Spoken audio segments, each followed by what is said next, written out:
اعوذ باللہ من الشیطان الرجیم بسم اللہ الرحمن الرحیم وما كان له عليهم من سلطان إلا لنعلم من يؤمن بالآخرة ممن هو منها في شك وربك على كل شيء حفیظ۔ اور ابلیس کا ان پر کوئی غلبہ نہ تھا مگر تاکہ ہم معلوم کر لیں کہ ان میں سے کون آخرت پر ایمان رکھتا ہے اور کون اس کے بارے میں شک میں ہے، اور آپ کا رب ہر چیز پر پوری طرح نگران ہے۔ سورۃ سبا آیہ 21۔ وما كان له عليهم من سلطان، اور ابلیس کا ان پر کوئی غلبہ نہ تھا۔ رب العزت نے شیطان کو مسلط کرنے کی حکمت واضح فرمائی کہ شیطان کو ان پر کوئی غلبہ تو حاصل نہیں، نہ وہ کسی کو اپنے ارادے کے مطابق عمل کرنے پر مجبور کر سکتا ہے۔ یہ تو اللہ تعالیٰ کی حکمت ہے کہ شیطان بنی آدم کو گمراہ کرنے کے لیے انہیں فریب دیتا ہے۔ إِلَّا لِنَعْلَمَ مَن يُؤْمِنُ بِالْآخِرَةِ مِمَّنْ هُوَ مِنْهَا فِي شَكٍّ، مگر تاکہ ہم معلوم کر لیں کہ ان میں سے کون آخرت پر ایمان رکھتا ہے اور کون اس کے بارے میں شک میں ہے، تاکہ مومن اور کافر کا فرق واضح ہو جائے، کون بن دیکھے اللہ کی فرما برداری کرتا ہے اور کون انکار کرتا ہے، تاکہ امتحان کا بازار گرم رہے، سچے اور جھوٹے میں امتیاز واقع ہو جائے، وہ شخص پہچانا جائے جس کا ایمان صحیح ہے، جو امتحان آزمائش اور شیطانی شبہات کے وقت ثابت قدم رہا، وہ شخص بھی پہچان لیا جائے جس کا ایمان صحیح نہیں، جو ادنیٰ سے شبہ پر متزلزل ہو جاتا ہے اور اس سے متضاد تھوڑی سی دعوت پر اپنے موقف سے ہٹ جاتا ہے۔ بس اللہ تعالیٰ نے اسے امتحان کا ذریعہ بنایا جس سے وہ اپنے بندوں کو آزماتا ہے اور پاک لوگوں میں سے ناپاک کو ظاہر کر دیتا ہے۔ وَرَبُّكَ عَلَىٰ كُلِّ شَيْءٍ حَفِيظٌ، اور آپ کا رب ہر چیز پر پوری طرح نگران ہے، یعنی آپ کا رب محافظ ہے۔ مومن اس کی حفاظت کا سہارا لیتے ہیں تو شیطان ان کا کچھ نہیں بگاڑ سکتا۔ کافر اللہ تعالیٰ کو چھوڑ دیتے ہیں، اس لیے اللہ تعالیٰ کی حفاظت ان سے ہٹ جاتی ہے اور وہ شیطان کے دھوکے کا شکار ہو جاتے ہیں۔ اللہ تعالیٰ اپنے بندوں کی ان کے اعمال کی حفاظت کرتا ہے، وہ اعمال کا پورا بدلہ دے گا۔ قُلِ ادْعُوا الَّذِينَ زَعَمْتُم مِّن دُونِ اللَّهِ لَا يَمْلِكُونَ مِثْقَالَ ذَرَّةٍ فِي السَّمَاوَاتِ وَلَا فِي الْأَرْضِ وَمَا لَهُمْ فِيهِمَا مِنْ شِرْكٍ وَمَا لَهُ مِنْهُ مِنْ ظَهِيرٍ۔ آپ کہہ دیں پکارو اللہ تعالیٰ کے سوا جن کے بارے میں تم نے گمان کیا ہے، وہ آسمان اور زمین میں ذرہ برابر کسی چیز کی ملکیت نہیں رکھتے، اور نہ ہی ان کا ان دونوں میں کوئی حصہ ہے، اور نہ ہی ان میں سے کوئی اس کا مددگار ہے۔ سورۃ سبا آیہ 22۔ قُلِ ادْعُوا الَّذِينَ زَعَمْتُم مِّن دُونِ اللَّهِ، آپ کہہ دیں پکارو اللہ تعالیٰ کے سوا جن کے بارے میں تم نے گمان کیا ہے۔ اے ہمارے رسول صلی اللہ علیہ وآلہ وسلم، ان خود ساختہ معبودوں کی عبادت کو باطل کرنے کے لیے آپ کہہ دیں، آپ لوگ اللہ تعالیٰ کے سوا جن کو اس کا شریک سمجھتے ہو پکارو، وہ بے بس ہیں، عاجز ہیں، تمہاری پکار کا جواب نہیں دے سکتے۔ اللہ سبحانہ تعالیٰ نے سورۃ فاطر میں واضح فرمایا، وہ رات کو دن میں داخل کرتا ہے اور دن کو رات میں داخل کرتا ہے، اور سورج اور چاند اس نے مسخر کر رکھا ہے، ہر ایک وقت مقرر تک چل رہا ہے۔ یہ ہے اللہ تعالیٰ تمہارا رب، بادشاہی اسی کی ہے، اس کے سوا جن لوگوں کو تم پکارتے ہو وہ کھجور کی گٹھلی کے چھلکے کی ملکیت بھی نہیں رکھتے۔ سورۃ فاطر آیہ 13۔ لا یملکون مثقال ذرۃ فی السماوات ولا فی الارض، وہ آسمان اور زمین میں ذرہ برابر کسی چیز کی ملکیت نہیں رکھتے۔ اللہ تعالیٰ تمام اختیارات کا مالک ہے، آسمان اور زمین میں کوئی خیر اور شر پر ذرہ برابر اختیار نہیں رکھتا، کوئی کسی کو نفع پہنچانے اور نقصان سے بچانے کی قدرت نہیں رکھتا، کیونکہ کسی کا زمین اور آسمان کی پیدائش، ملکیت، تصرف میں ذرہ برابر اختیار نہیں۔ وَمَا لَهُمْ فِيهَا مِنْ شِرْكٍ، اور نہ ہی ان کا ان دونوں میں کوئی حصہ ہے۔ زمین اور آسمان میں نہ تو وہ کسی چیز کے مالک ہیں، نہ ملکیت میں شریک ہیں، وہ زمین اور آسمان میں سے کسی ذرے کا بھی اختیار نہیں رکھتے۔ وَمَا لَهُ مِنْهُ مِنْ ظَهِيرٍ، اور نہ ہی ان میں سے کوئی اس کا مددگار ہے۔ ان میں سے کوئی رب کا مددگار نہیں کہ ان کو پکارنا نفع مند ہو۔ ساری مخلوق اللہ کی محتاج ہے، وہ اکیلا معبود ہے، وہ ایک ہے، بے نیاز ہے، اس کی کوئی نظیر نہیں، وہ تنہا بلا شرکت غیر تمام کام کرتا ہے۔ وَلَا تَنفَعُ الشَّفَاعَةُ عِندَهُ إِلَّا لِمَنْ أَذِنَ لَهُ حَتَّى إِذَا فُزِعَ عَنْ قُلُوبِهِمْ قَالُوا مَاذَا قال ربکم قالوا الحق وهو العلی الکبیر۔ اور اس کے پاس کوئی شفاعت کام نہیں آئے گی مگر جس کے لیے وہ اجازت دے، حتیٰ کہ جب ان کے دلوں سے گھبراہٹ دور کی جاتی ہے تو وہ کہتے ہیں تمہارا رب نے کیا فرمایا؟ وہ کہیں گے حق، اور وہ سب سے بلند بہت بڑا ہے۔ سورۃ سبا آیا 23۔ وَلَا تَنفَعُ الشَّفَاعَةُ عِندَهُ إِلَّا لِمَنْ أَذِنَ لَهُ، اور اس کے پاس کوئی شفاعت کام نہیں آئے گی مگر جس کے لیے وہ اجازت دے۔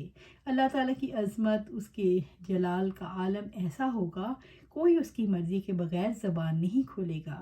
رب العزت نے فرمایا سورۃ بقرہ میں، کون ہے جو اس کی اجازت کے بغیر اس کی جناب میں سفارش کرے؟ فرشتوں کی سفارش بھی کام نہیں آئے گی۔ یہ وہ تعلقات اور امیدیں ہیں جو مشرکین اپنے خود ساختہ معبودوں، بتوں، انسانوں، شجر اور حجر سے وابستہ رکھتے تھے۔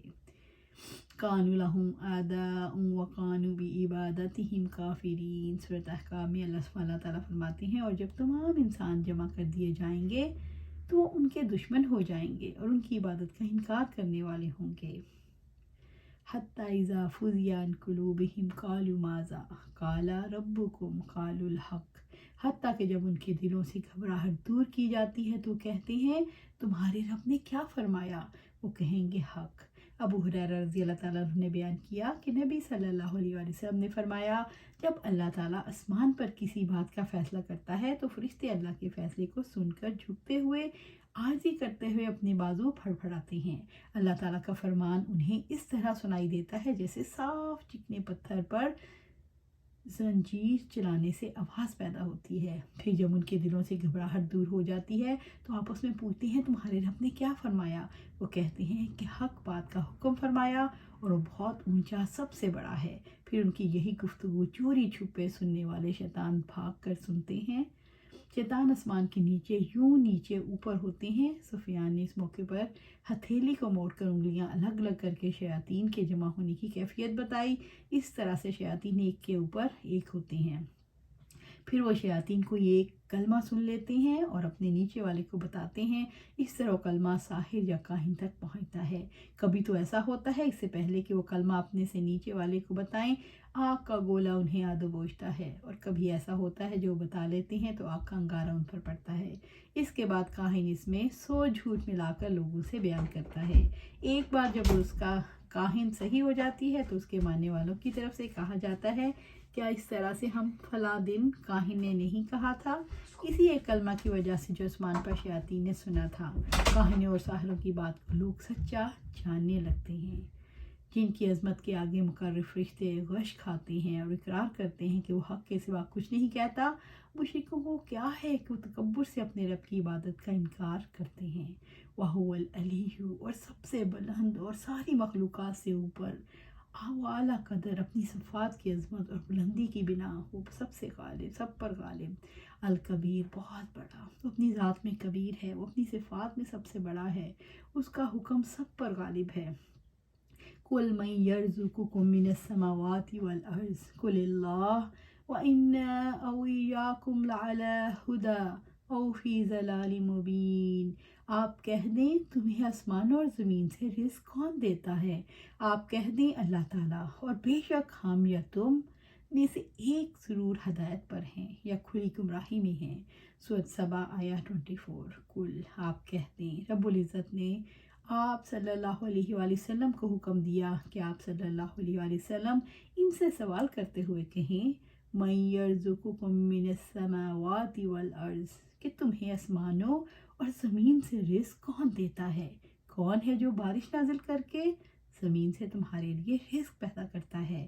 قل اللہ، آپ کہہ دیں اللہ تعالیٰ، یعنی مشرک بھی یہی جواب دیں گے کہ وہ اللہ تعالیٰ ہے جو آسمان اور زمین سے رزق عطا کرتا ہے، دریاؤں کو چلاتا ہے، سبزیاں، اجناس اور پھل اگاتا ہے، وہ حیوانات کو تمہارے لیے نفع مند بناتا ہے۔ جب تم اقرار کرتے ہو تمہیں یہ بھی یقین کرنا چاہیے کہ اللہ تعالیٰ ہی حق رکھتا ہے، صرف اسی کی عبادت کی جائے۔ وَإِنَّا أَوْ إِيَّاكُمْ لَعَلَىٰ هُدًى أَوْ فِي ضَلَالٍ مُّبِينٍ، اور بے شک ہم یا تم میں سے ایک ضرور ہدایت پر ہیں یا کھلی گمراہی میں ہیں، یعنی ہم دونوں میں سے ایک گروہ حق پر ہے اور ایک باطل پر۔ ہم نے توحید کی کھلی دلیل پیش کر دی، لہٰذا شرک کا راستہ غلط ثابت ہوا۔ ہم نے وہ تمام دلائل واضح کر دیے جو ہم پیش کرتے ہیں اور جو تم پیش کرتے ہو، جن سے کسی شک کے بغیر یقینی علم حاصل ہو جاتا ہے ہم میں سے حق پر کون ہے اور باطل پر کون ہدایت یافتہ ہے اور کون گمراہ، حتیٰ کہ اس کے بعد ایسے ہو جاتے ہیں جس میں کوئی فائدہ نہیں، اور اس کے بعد یہ تعین ہو جاتا ہے کون گمراہ اور کون ہدایت پر ہے۔ قُل لَا تُسْأَلُونَ عَمَّا أَجْرَمْنَا وَلَا نُسْأَلُ عَمَّا تَعْمَلُونَ، آپ کہہ دیں جو جرم ہم نے کیا ان کے بارے میں تم سے نہیں پوچھا جائے گا، اور جو کام تم کرتے ہو اس کے بارے میں ہم سے نہیں پوچھا جائے گا۔ سورۃ سبا آیا 25۔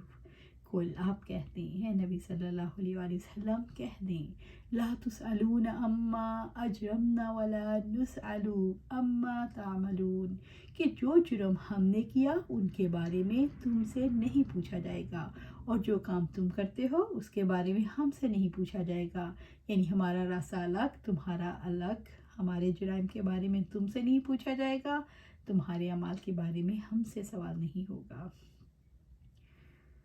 ہمارا مقصد صرف سچائی کی تلاش اور انصاف کے راستے پر چلنا ہونا چاہیے۔ دنیا کے احکام ظاہری پر جاری ہوتے ہیں جن میں حق کی پیروی کی جاتی ہے اور باطل سے اجتناب کیا جاتا ہے، اور اعمال کا فیصلہ تو آخرت میں احکم الحاکمین ہی کریں گے۔ اللہ سبحانہ تعالیٰ ہمیں قرآن و سنت پر عمل کرنے کی توفیق دے اور صحیح راہ پر، سیدھے راہ پر، صراط مستقیم پر چلا دے، اور ہمیں جنت الفردوس کے اعلیٰ مقام پر لے جا، وہاں پہنچا دے، وہاں جگہ لاٹ کر دے۔ آمین یا رب العالمین۔